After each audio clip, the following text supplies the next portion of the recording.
हरे कृष्णा, राधे राधे। आप सभी भक्तों पर ठाकुर जी की कृपा सदैव बनी रहे।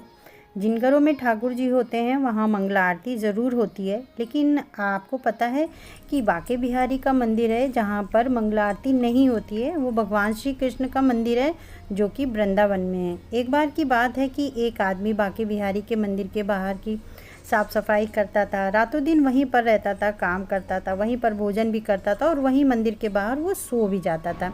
एक दिन पुजारी ने सोचा कि ये व्यक्ति यहीं पर बांके बिहारी के मंदिर में सेवा करता है, साफ़ सफाई करता है और आने जाने वाले को राधे कृष्णा बोलता है और ठाकुर जी की भक्ति में लीन रहता है, तो ठाकुर जी का ये ना सच्चा भक्त है, तो क्यों ना इसे कुछ काम दे दिया जाए। अब पुजारी ने उस आदमी से पूछा, भैया कुछ काम करोगे? तो उसने कहा, क्या काम है? तो पुजारी ने कहा कि गैया हैं, उन्हें चराना है, सुबह से शाम तक वन में लेके जाना है, सुबह जाना है और शाम को आना है। तो उसने पूछा, अच्छा गैया किसकी है? क्योंकि मैं ठाकुर जी के अलावा किसी और का काम नहीं करता हूँ। तो पुजारी बोले, गैया भी ठाकुर जी की हैं। तो फिर ठीक है, मैं कल से कर दूंगा। पुजारी बोले, तुम कल से गैया लेके जाना और भोजन भी तुम्हें वहीं पर मिल जाएगा। अगले दिन वो गया गैया लेके और गैया चराने लगा। रोज ही दोपहर के खाने के समय खाना आ जाता था उसके पास और वो अपना काम कर रहा होता है। रोज गैया चराता, रातों दिन बस हरे कृष्णा कृष्णा कृष्णा हरे हरे इसी में रमता रहता। राधे कृष्णा हरे हरे राधे राधे। हरे कृष्णा का इतना बड़ा भक्त था कि राधे कृष्ण के अलावा उसके मुख से कुछ निकलता ही नहीं था। एक दिन क्या हुआ, दोपहर के समय भोजन ही नहीं आया। अब भोजन के समय भोजन नहीं तो उसे बड़े जोर की भूख लगी और आज कोई भोजन नहीं लाया, इसकी शिकायत मैं पुजारी से करूँगा। इतनी भूख तेज से लगी, गैया छोड़कर मैं कहीं जा भी नहीं सकता हूँ। इतना वो सोच ही रहा था कि पीछे से आवाज़ आई, आजा अपना भोजन कर ले। उसने पलट कर देखा कि वहाँ कोई नहीं है और उसने देखा कि एक पेड़ के पास लाल कपड़े में कुछ रखा है और वहाँ गया तो उसने उसे देखा, उसमें भोजन था, वो भी 56 भोग। वो सोचने लगा, लगता है आज भोजन कुछ ज़्यादा ही बना है और कितना अच्छा है, अलग अलग पकवान बने हैं। बनने में थोड़ा समय लग गया होगा, शायद इसी कारण देरी हो गई होगी। वो उसके मन में जो भी शिकायत थी वो सब दूर हो गई, लेकिन आज कोई दिखाई नहीं दे रहा है। कौन लेके आया है भोजन? कहीं ऐसा तो नहीं है कि ठाकुर जी स्वयं भोजन लेकर आए हों, क्योंकि वो कृष्ण परम भक्त था, इतना कृष्ण प्रेम करता था कि वो कभी भी आ सकते थे। फिर उसने आराम से भोजन किया। जब उसकी तृप्ति हो गई तब उसने उसी लाल कपड़े में सारे बर्तन बांध के रख दिए और शाम को पहुंचा पुजारी जी के पास और बोला पुजारी जी से कि आज आपका कोई बंदा भोजन देने नहीं आया था, लगता है मुझे स्वयं ठाकुर जी भोजन देने आए थे। तो पुजारी जी ने देखा, कहा आज भोजन?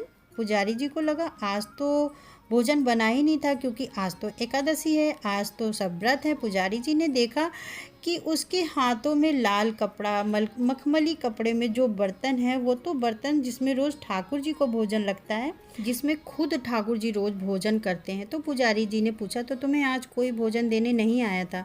तो उसने बोला, नहीं, मुझे तो सिर्फ आवाज़ आई थी भोजन कर ले, और जब मैं वहाँ गया तो वहाँ कोई नहीं था, सिर्फ भोजन था। पुजारी को लगा, वाह, ठाकुर जी मिले, इससे ठाकुर जी स्वयं भोजन लेकर आए इसके लिए। तो पुजारी ने सोचा, इतना परम भक्त है ठाकुर जी का, तो इसे ठाकुर जी की सेवा से दूर नहीं भेजूंगा। तो पुजारी ने कहा कि आज से तुम्हारे जो काम है वो यहीं पर है। उसने कहा, मतलब?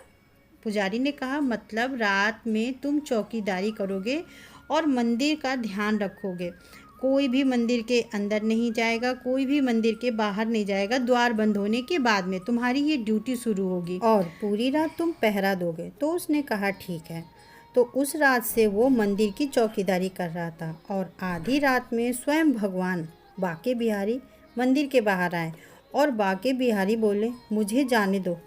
उसने रोक लिया, उसने ठाकुर जी को रोक लिया। तो ठाकुर जी ने पूछा, अरे भाई, मुझे क्यों रोक लिया? मुझे तो जाने दो।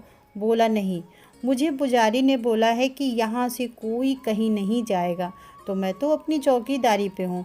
तो अब भी आप अंदर जाइए और आराम करिए, और ये समय आराम का है। तो ठाकुर जी बोले, अरे मुझे निधिवन जाना है, तो क्यों मुझे रोक रहा है? मुझे जाने दे, मैं वहाँ सदियों से जा रहा हूँ।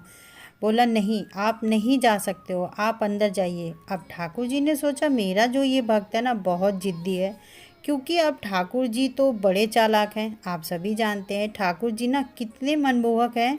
फिर उसको मोह लिया और बोले, अच्छा ऐसा करो, तुम मेरे साथ चलो, कुछ समय वहाँ रहकर वापस आ जाएंगे। अब जब मैं यहाँ नहीं रहूँगा तो तुम किसकी चौकीदारी करोगे। अब तो वो मान गया और ठाकुर जी के साथ चल दिया। अब निधि वन गए, वहाँ ठाकुर जी अंदर चले गए तो वो बाहर निधि वन में बैठ गया।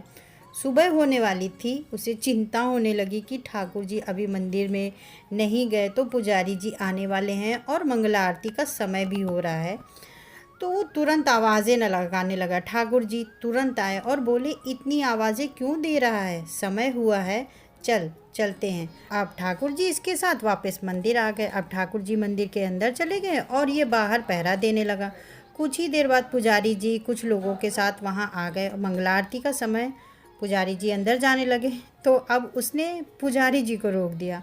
उसने कहा, रुकिए, आपको अभी अंदर नहीं जाना है। तो पुजारी जी ने कहा, क्यों क्यों नहीं अंदर जाना है? देखिए, अभी नहीं जाना है। पुजारी ने कहा, अरे मंगला आरती का समय हो गया है, मुझे अंदर जाने दो। बोला, नहीं, मैं आपको बता ही देता हूँ, रात में ठाकुर जी बाहर आए थे और मेरे को लेकर निधिवन चले गए थे। वहाँ अंदर जाकर सारी रात उन्होंने राज किया है और अभी अभी आए हैं, थोड़ी देर पहले। तो भैया थोड़ा आराम भी कर लेने दो, सारी रात जगे हैं, तो अभी आप बैठिए। पुजारी जी को लगा कि इस आदमी के लिए ठाकुर जी खाना ला सकते हैं, इसको दिख सकते हैं, तो ये जो कह रहा है ठीक होगा, अब उसकी बात तो माननी ही पड़ेगी। पुजारी जी सभी लोग वहाँ पर बैठ गए। सुबह हो गई, धूप निकल आई। अब पुजारी जी ने इशारा किया, अब तो बोले, हाँ अब आप थोड़ी सी नींद पूरी हो गई होगी, अब आप पूजा करिए। तब से लेकर आज तक बांके बिहारी मंदिर में मंगला आरती नहीं की जाती है। सिर्फ एक ही दिन होती है उनकी मंगला आरती, वो दिन होता है जन्माष्टमी का। बाकी दिनों में मंगला आरती नहीं होती है क्योंकि वहाँ पर एक समय है, सुबह 9 बजे से 12 बजे तक वहाँ दर्शन होते हैं। तो ये है हमारे ठाकुर जी का करिश्मा। ठाकुर जी हमारे बांके बिहारी कभी भी अपने भक्तों के पास आ सकते हैं। आपका विश्वास है तो बांके बिहारी किसी भी रूप में अपने भक्तों के पास आ जाते हैं, उनसे मिल लेते हैं। बस ठाकुर जी पर विश्वास होना चाहिए। बोलो प्रेम से बांके बिहारी की जय। राधे राधे।